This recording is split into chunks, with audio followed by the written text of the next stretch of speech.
Assalamualaikum warahmatullahi wabarakatuh.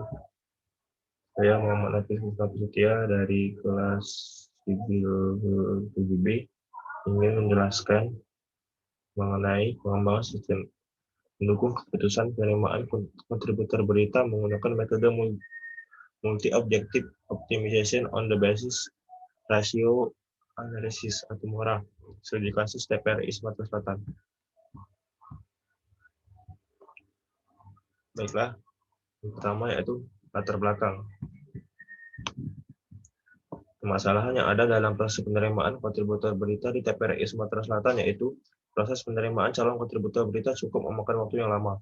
Kemudian kesulitan untuk menentukan kontributor berita mana yang berhak diterima karena proses penilaian yang dilakukan sering dipengaruhi oleh faktor subjektivitas dari pengambilan keputusan. Hal itu disebabkan karena belum adanya standar kriteria penilaian yang sama dan bobot penilaian yang ditentukan, sehingga mengakibatkan waktu yang dibutuhkan dalam pengambilan keputusan lama saat terdapat beberapa nilai yang hampir sama atau mendekati karena harus membandingkan nilai antara calon pelamar dan mengakibatkan proses pengambilan keputusannya sering dilakukan berdasarkan intuisi panitia yang bersangkutan saja. Maka sangat mungkin keputusan yang diambil dapat meloloskan calon kontributor berita yang tidak memenuhi kualifikasi dan dapat menyebabkan terpilihnya kontributor berita yang tidak berkompeten. Selain itu, dalam mengolah rekapan data penilaian dilakukan masih menggunakan dokumen kertas sehingga dapat memungkinkan terjadinya penumpukan dokumen, kesalahan input maupun kehilangan dokumen. Faktor tersebut yang mendorong tercetusnya ide untuk membuat sistem mendukung keputusan penerimaan calon kontributor berita.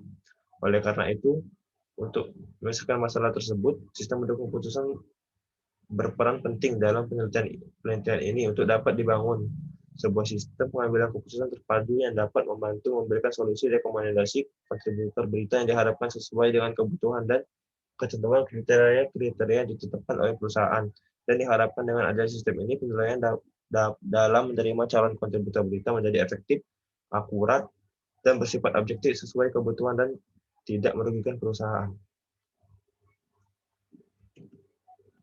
Tujuan dari penelitian ini adalah mengembangkan sebuah sistem mendukung keputusan penerimaan kontributor berita pada kantor TPRI Sumatera Selatan dengan menggunakan metode multi-objective optimization on the basis of ratio analysis atau MORA, yang diharapkan dapat membantu mengambil keputusan dalam memutuskan calon kontributor berita yang tepat dan terpilih sesuai dengan kebutuhan dan ketentuan dari kriteria yang telah ditetapkan oleh perusahaan. Manfaatnya, yang pertama, membantu pengambilan keputusan dalam melakukan penerimaan kontributor berita agar lebih cepat. 2. Membantu meminimalisir kesalahan, kehilangan data, dan penemukan berkas dalam menyelesaikan kontributor berita baru. Yang ketiga, dapat meminimalisir subjektivitas dalam proses penilaian sehingga diharapkan nantinya dapat lebih meningkatkan objektivitas dalam memutuskan kontributor berita yang akan diterima sesuai dengan kriteria yang dibutuhkan sehingga diharapkan mendapatkan hasil yang akurat. Berikut ini adalah diagram work background structure. Terdapat 5 tahapan. Yang pertama, analisis kebutuhan, analisis masalah, desain sistem, implementasi sistem, dan pengujian sistem. Pada analisis kebutuhan, terdapat beberapa tahapan, di antaranya mengumpulkan data dari sistem yang ada, mengidentifikasi permasalahan yang ada pada sistem, dan menentukan kebutuhan sistem. Dalam mengumpulkan data dari sistem yang ada, terdapat beberapa tahapan lagi, yaitu melakukan wawancara dan observasi dengan pihak TPRI.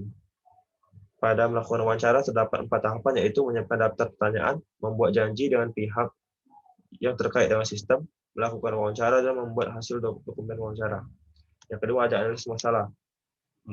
Pada analisis masalah, terdapat beberapa tahapan, di antaranya menelusuri detail masalah pada sistem.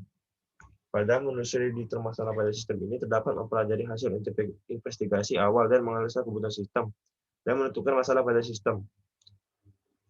Pada bagian menentukan permasalahan pada sistem, terdapat merumuskan masalah utama yang harus diselesaikan pada penerimaan kontributor berita pada TPRI. Tahapan yang ketiga yaitu desain sistem. Pada tahapan desain sistem ini terdapat 2 tahapan, yaitu menentukan rancangan dari sistem dan menentukan hardware dan software yang dibutuhkan oleh sistem. Pada tahapan menentukan rancangan dari sistem, terdapat 3 tahapan, yaitu menentukan arsitektur sistem, membuat database design, dan membuat rancangan interface.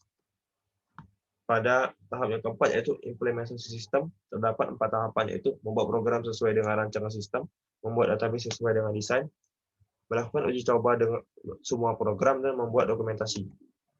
Pada tahapan yang kelima, yaitu pengujian sistem. Pengujian sistem terdapat 2 tahapan, yaitu pengujian black box dan white box, dan pengujian alpha dan beta. Berikut ini adalah penjadwalan dari proyek tersebut.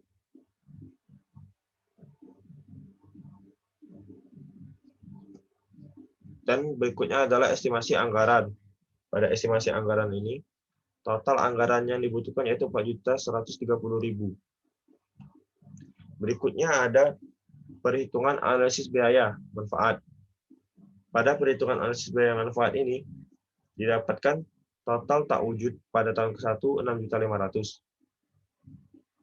Tahun kedua 9.500.000. Dan tahun ketiga 14 juta. Total manfaat. Total manfaatnya didapatkan pada tahun pertama yaitu 8 juta, tahun kedua 12 juta, dan tahun ketiga 17.500.000. Sehingga proses atau selisih total manfaat dan total biaya yaitu pada tahun pertama 6.500.000, tahun kedua 10 juta, dan tahun ketiga 15 juta. Berikut ini adalah analisis payback periode. Analisis payback periode pada proyek tersebut didapatkan hasil yaitu 0,39 tahun, sehingga payback periode sudah dapat dicapai pada tahun kedua. Adapun secara detailnya adalah 2,39 tahun. Dapat disimpulkan bahwa rancangan sistem ini memiliki titik impas atau break even point pada waktu 2,39 tahun, yang dimana sistem mulai mendapat keuntungan pada tahun ketiga. Yang keempat yaitu analisis return on investment. Dari perhitungan yang didapat, total biaya terdapat 29 juta dan total manfaat 37.500.000 rupiah. Sehingga perhitungan ROI yang didapat yaitu 29,31. Artinya sistem memberi keuntungan pada tahun ketiga sebesar 29,31%, sehingga sistem layak digunakan. Berikutnya yaitu analisis net value atau NPV. Pada perhitungan NPV hasil yang didapat yaitu 2.443.274. Dari hasil perhitungan ini dapat disimpulkan bahwasanya jumlah keuntungan yang diterima sekarang oleh perusahaan pada tahun ketiga apabila sistem ini diterapkan yaitu 2.443.274 atau NPV lebih besar dari 0, maka proyek tersebut layak digunakan. Yang berikutnya yaitu metode tingkat pengembalian internal. Dari perhitungan yang didapat, hasilnya adalah 10,51%.